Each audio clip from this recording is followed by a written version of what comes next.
One of the things Descartes takes himself to do in his meditations is build up the problem of skepticism, this idea that we don't know anything and maybe can't know anything, to a place where it's a worse problem than ever before.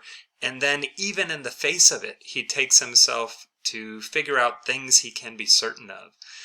It's an interesting project. So in this video, we're going to zoom in on Descartes' method of hyperbolic doubt and the cogito. So first, let's talk about the purpose of Descartes' meditations and the method that he's going to use to accomplish that purpose. So his stated purpose, I wish he made a bigger deal of it in the meditations. It's just like seemingly like a throwaway line in the first couple of paragraphs. But his stated purpose is to ground science. He says he's had all these doubts over the course of his life, and now he's going to figure out which things are true, which things he can know, and which beliefs are false, and what he can't know.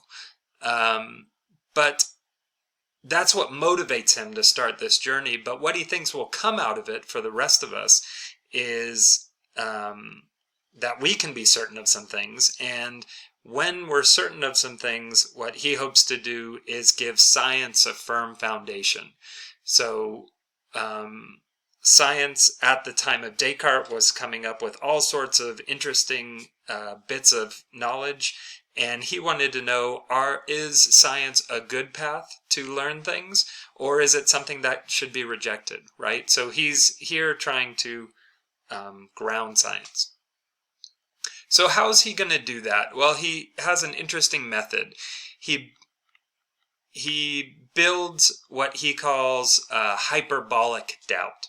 So he makes the problem of skepticism even worse. And the method he's going to take is he will not assent to opinions which are able to be doubted in the slightest. What he's looking for is absolute certainty. So if he finds he's able to doubt an idea or the source of an idea, then he's going to throw out that entire class of ideas, or the entire class of ideas that comes from that source, just as if they were completely, all of them were false. So why is he doing that? Again, he's looking for certainty. He's looking to ground science in a firm foundation, an idea which we'll expand on the next slide. And this quest for certainty might seem like a fool's errand, and it might seem like why certainty? Why isn't probabilistic knowledge good enough? Well, consider the following sentences. Imagine somebody told you, I know it's raining, but I'm not certain that it's raining. That would be really weird, right? You would think like, well, look, if you know it, then to know something, it has to be the case. And not only does it have to be the case, but you have to be completely sure of that knowledge.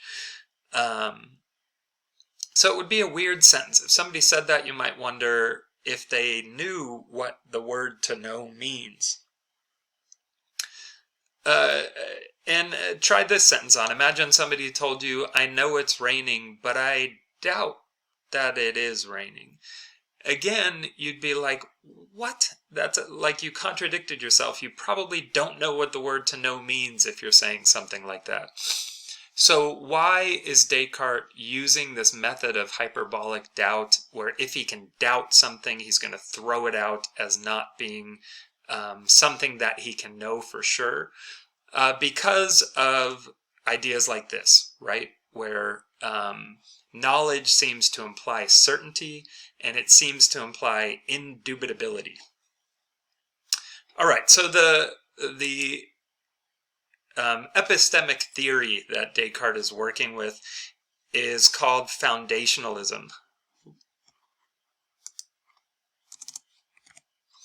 And foundationalism says a belief is justified. So Descartes' wondering, which beliefs is he justified in having? So belief is justified if and only if it's a basic belief or properly inferred from a basic belief. Now what Descartes takes to be criteria for basic belief is, again, indubitability. So if there's an idea that's impossible to doubt, then that belief is basic and is a basic belief in his system, so it's justified to have that belief. And if he can find just one or a handful of these basic beliefs, then he can infer more bits of knowledge from those basic beliefs until he's rebuilt the world of knowledge on a solid foundation. Sometimes Descartes says clear and distinct for these basic beliefs. But again, so this inverted pyramid is supposed to show if Descartes can find these basic beliefs, he can infer the rest of the world of knowledge from them. All right, so where does Descartes... Now we're going to zoom in on his method of hyperbolic doubt. So what does he start with as a candidate for certainty? What would we start with if we were engaged in this project? Like things that we can see, right? Things that we can see or hear or feel. These might be candidates for beliefs that were justified, beliefs that it's impossible to doubt, right? Descartes dispenses with these as candidates for certain beliefs. Beliefs derived from the senses. Why? Well, they're sort of famously fallible. There are all sorts of optical illusions or tricks that our senses play on us. Here's one of them. This park, looked at from a certain perspective, looks like it's a nice, neat little globe. But you look at it from another perspective, it's not a globe. It's a park that sprawls across a square, right? So there are all sorts of examples like this where beliefs derived from the senses sometimes fail us. And so Descartes is going to take the whole class of belief and throw it out, as he can't be completely certain. There are times when there's reason to doubt beliefs derived from the senses, right?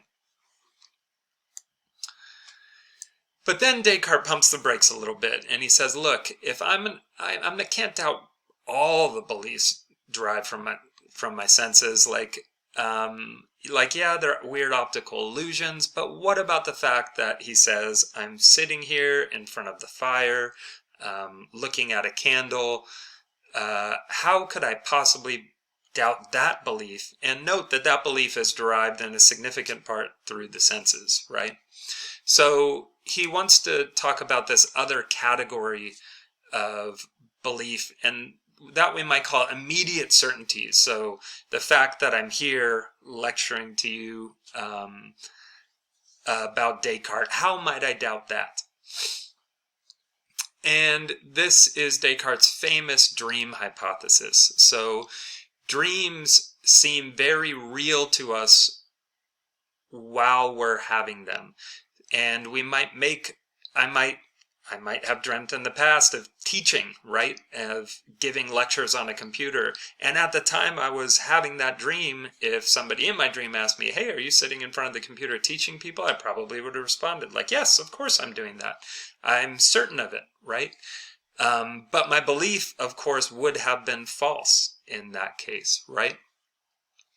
So this shows that we can doubt even what we might call these immediate certainties because of the possibility that we may be dreaming. And now I want to distinguish between two ways of talking about this doubt. There's the now dreaming doubt and there's the always dreaming doubt. The now dreaming doubt is, look, I could be dreaming right now. So that makes anything that I'm taking for most things that I'd be taking for granted right now as certain possible to doubt and therefore uncertain. Then there's the always dreaming doubt. So could it be that my entire life is a dream? There are different variations of this worry. There's the more modern brain in a vat. Imagine neuroscience has evolved to a state where scientists could keep a brain in a vat, some kind of solution that feeds it its nutrients, and they could prod it to give it experiences. if that's a possibility, then they could prod it in such a way that they would give me this set of experiences I'm having. And how can I know for certain that that's not happening? I mean, what would I even use to judge it? I can't use anything that's happening in front of me, because by hypothesis, that could be produced by these scientists, right? This type of worry is dramatized in the movie The Matrix, where human beings are hooked up to computers. They're in these vats, and the computers, give them this whole world of experience, and they don't know that that their whole world is actually false.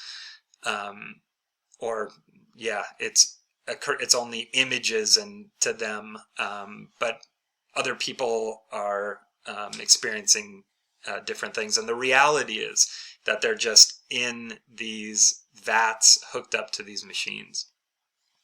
Now, one thing I want to say is Descartes only needs the now dreaming doubt. He doesn't need to press on this always dreaming possibility to show that these immediate certainties we might be, there are reason to doubt things like I'm sitting here teaching you, right? But then Descartes makes an interesting move. He says, look, even if I might now be dreaming, or even if I was always dreaming, there are some beliefs that would still be justified, some truths that remain constant. And these are the truths of arithmetic and geometry. So 2 + 2 is 4, whether you're in a dream or whether you're in waking life. If somebody in a dream says 2 + 2 is anything other than 4, then they're just wrong, right? So how might Descartes doubt even these beliefs? This, again, is a famous move that he makes to doubt this class of beliefs. He considers the possibility that there could be a powerful, evil deceiver that's constantly trying to deceive him, or that has built him with flawed cognitive wiring, such that whenever he thinks of 2 + 2, the idea comes into his head like 4. But it's really 5, and he's been deceived his whole life. Like, this evil deceiver sets up the entire world such that he's just playing with Descartes, making his beliefs false, right? So Descartes, again, if this is a possibility, and it's not clear how Descartes would rule this out as a possibility, then it seems like Descartes has reason to doubt even the truths of arithmetic and geometry. One thing I do want to highlight here is that Descartes is not here making an argument that the evil deceiver actually exists. He's not talking about like biblical Satan, right? He's talking about like a thought experiment where, look, this could be something that's going on, and if there's any chance that is something that's going on, then he can't rule it out. He can't be certain that it isn't happening, so he can't be certain about even his beliefs in arithmetic and geometry. All right, so far Descartes building up the problem of skepticism. He can't be certain of any of his beliefs that are derived from the senses, even the most immediate beliefs derived from the senses because of dreaming, and he can't be certain even of arithmetic or geometry because of the possibility of an evil deceiver. So be clear on these 3 stages of hyperbolic doubt. Beliefs derived from the senses, can't trust them because of optical illusions. Immediate certainties, can't trust them because could be dreaming now. And then arithmetic and geometry, can't trust it because of the possibility of a powerful evil deceiver. So what is the belief that Descartes comes to, that he thinks he can be certain of? It's his own existence. So there's the cogito is how people refer to this. The simple argument is, I think therefore I am. So insofar as I'm a thinking thing, I exist. And thinking is evidence enough that there's some sort of existence that Descartes has. There's a passage in the text that I want to read, and then I'll show you the way I put his argument together here. He's sort of grasping at this idea, like, can I be certain of my existence? He considers some other possibilities and he asks questions about it. So he says, but how can I know? There is not something different from those things that I have just considered, of which one cannot have the slightest doubt. Is there not some God or some other being, by whatever name we call it, who puts these reflections into my mind? So here he's wondering, do I only think I exist because somebody put this, like a powerful God put this in my mind? That is not necessary, for is it not possible that I am capable of producing them himself? So here's another possibility. Maybe he's just dreamt up this idea that he exists, and maybe he doesn't exist. I myself, am I not at least something? But I've already denied that I had senses and bodies, so these beliefs were derived from the senses, right? He can't be certain of them, so he rejects them.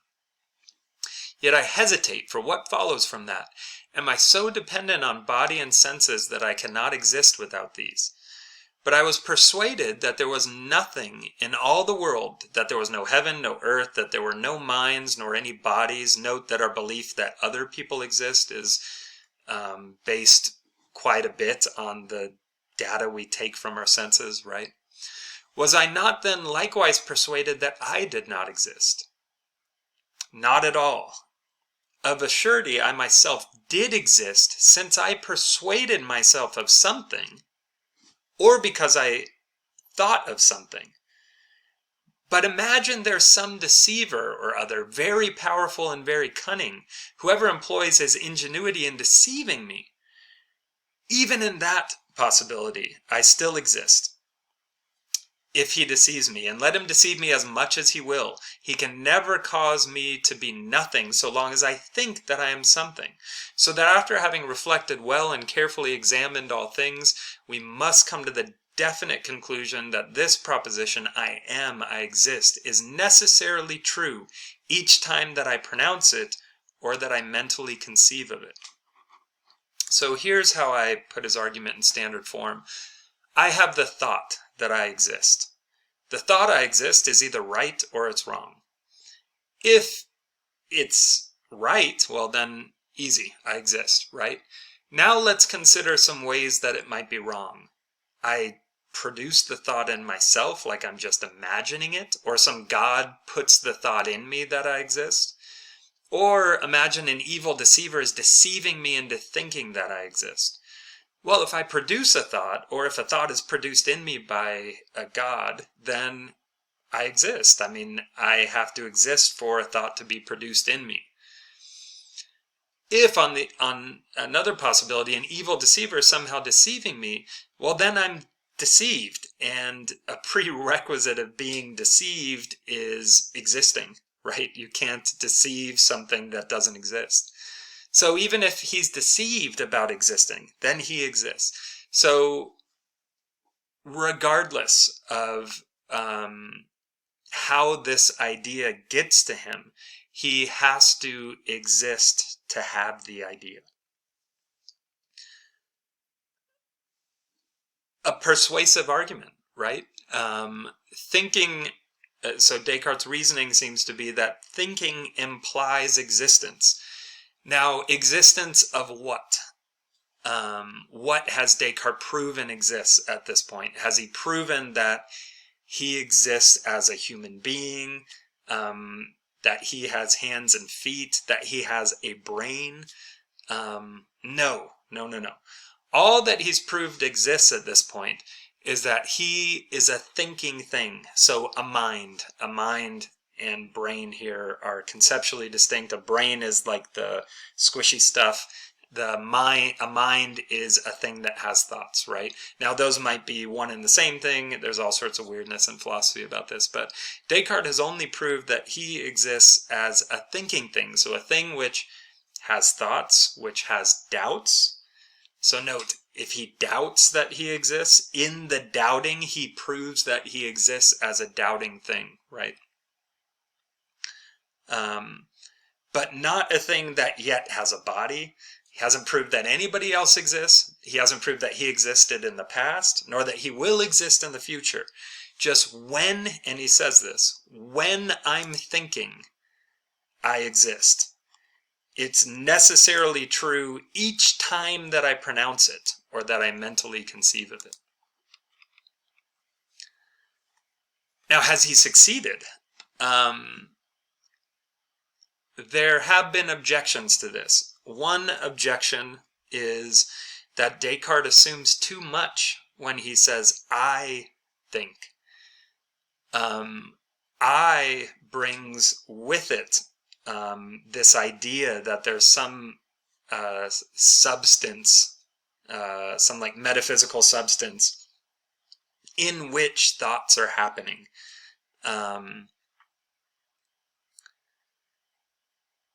Here I mean substance, it's a technical term, not like a fluid or something, just like a thing, right? That there's some kind of thing, a unified thing that Descartes calling I, that is doing the thinking. Maybe all that he can prove here is that there are thoughts, like there are thoughts which exist. There are thoughts that are being thought. By what? Unclear, right? So maybe Descartes assumes a little bit much by importing this idea of I here, but I don't know. I still find this pretty persuasive. I'd be interested to hear what you guys think about that objection. So, note, the cogito only works for first-person current existence claim. It only works in the present tense. It only proves that I can only prove that I exist as a thinking thing by saying this. Of course, the I is in doubt because of that objection.